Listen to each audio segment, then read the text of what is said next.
আল্লাহর কাছে যদি আপনার একটা দোয়া কবুল হতো তাহলে আল্লাহর কাছে কি চাইতেন?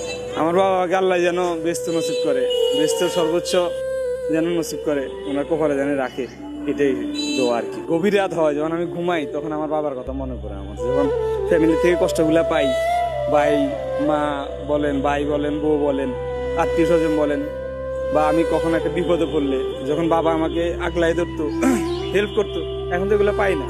এগুলো গভীর রাতে মনে হয়। ভাই আমি যখন খুব ছোট ক্লাস 3-তে পড়ি তখন আমি 10 টাকার জন্য বায়না করছিলাম যে আমাকে 10 টাকা দিতে হবে, কিন্তু তখন কিন্তু 10 টাকা অনেক টাকা।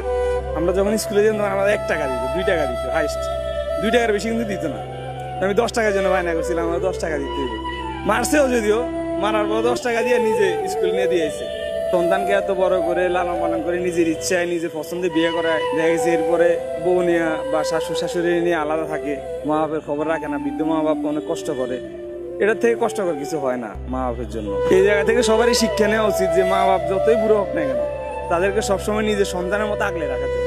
যেমন ওনারা আমাদের সন্তানের মতো আগলাই রাখছে মা বাপ। আমরা যখন বড় হয়েছি, এখন ওনারা বুড়ো হইতেছে, ছোট অবুঝ হয়ে যেতেছে, তাদেরকে আমাদের ওইভাবেই আগলে রাখা দরকার। মাকে নিয়ে তো হজ করার স্বপ্ন আছে, হজ করার স্বপ্ন আছে। আল্লাহ যদি তৌফিকে রাখে তাহলে মাকে নিয়ে হয়তো উমরা করতে পারি।